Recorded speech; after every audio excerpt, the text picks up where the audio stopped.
पाकिस्तान के अटक जिले में सिंधु नदी के तल में सोने का एक विशाल भंडार मिलने की खबर ने हलचल मचा दी है। दोस्तों, क्या है पूरी खबर, चलिए इस वीडियो में समझते हैं। लेकिन वीडियो में आगे बढ़ने से पहले वीडियो को एक लाइक करके चैनल को सब्सक्राइब जरूर कर लें। यह आपके लिए एक छोटा सा काम है, लेकिन इससे हमारी काफी ज्यादा मदद होती है। दरअसल भूवैज्ञानिकों के अनुसार इस सोने की अनुमानित कीमत करीब 80 लाख करोड़ रुपए आंकी गई है। यह सोना प्लेसर गोल्ड के रूप में नदी की तलहटी में जमा है, जो उत्तरी पहाड़ी क्षेत्रों से बहकर यहां पहुंचा है। माना जा रहा है कि अगर इस भंडार का सही तरीके से दोहन किया जाए तो पाकिस्तान की आर्थिक स्थिति को एक नई दिशा मिल सकती है। फिलहाल सरकार इस बहुमूल्य संसाधन को निकालने की संभावनाओं पर काम कर रही है, लेकिन इस पूरी प्रक्रिया को गोपनीय रखा जा रहा है। सिंधु नदी सिर्फ एक जलधारा नहीं, बल्कि पाकिस्तान की जीवन रेखा है।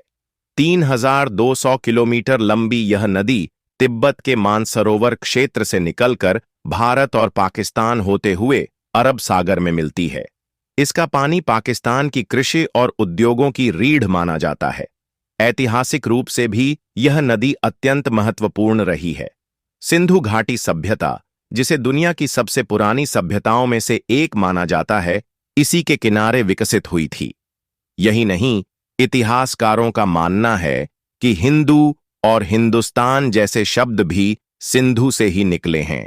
इतिहास में दर्ज है कि 300 ईसा पूर्व सिकंदर महान जब भारत विजय के इरादे से आगे बढ़ रहा था, तो वह सिंधु नदी के किनारे ही रुक गया था। कहा जाता है कि वह इस नदी को पार नहीं कर सका और उसे पीछे हटना पड़ा। आधुनिक समय में यह नदी भारत और पाकिस्तान के बीच कई समझौतों और विवादों का केंद्र रही है।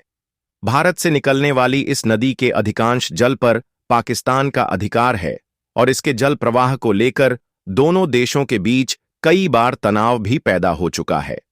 भूवैज्ञानिकों का मानना है कि सिंधु नदी की तलहटी में सोने के कण बड़ी मात्रा में मौजूद हैं। ये कण पहाड़ों से बहकर आते हैं और पानी की गति कम होने पर नदी की तलहटी में जमा हो जाते हैं। आमतौर पर नदी से मिलने वाला सोना छपटे या गोल टुकड़ों के रूप में होता है। विशेषज्ञों का कहना है कि पहले भी इस क्षेत्र में सोने के कण मिलते रहे हैं, लेकिन इतनी बड़ी मात्रा में पहली बार इसका पता चला है। पाकिस्तान सरकार अभी तक इस सोने के खनन पर आधिकारिक बयान जारी नहीं कर रही है, लेकिन अंदर खाने इसकी संभावनाओं पर तेजी से काम किया जा रहा है। इस खोज ने पाकिस्तान को आर्थिक रूप से एक बड़ा अवसर दिया है, लेकिन सबसे बड़ा सवाल यह है कि क्या सरकार इस खजाने का सही उपयोग कर पाएगी। पाकिस्तान में आर्थिक अस्थिरता और भ्रष्टाचार कोई नई बात नहीं है। अगर इस खनन को सही तरीके से संचालित किया गया तो यह पाकिस्तान के लिए एक ऐतिहासिक आर्थिक उपलब्धि हो सकती है, लेकिन अगर इसे गलत हाथों में जाने दिया गया तो यह अवसर हमेशा के लिए गंवाया जा सकता है। अब यह देखना दिलचस्प होगा कि पाकिस्तान इस मौके का कैसे फायदा उठाता है। क्या यह उसकी अर्थव्यवस्था को मजबूती देगा या फिर यह भी सिर्फ एक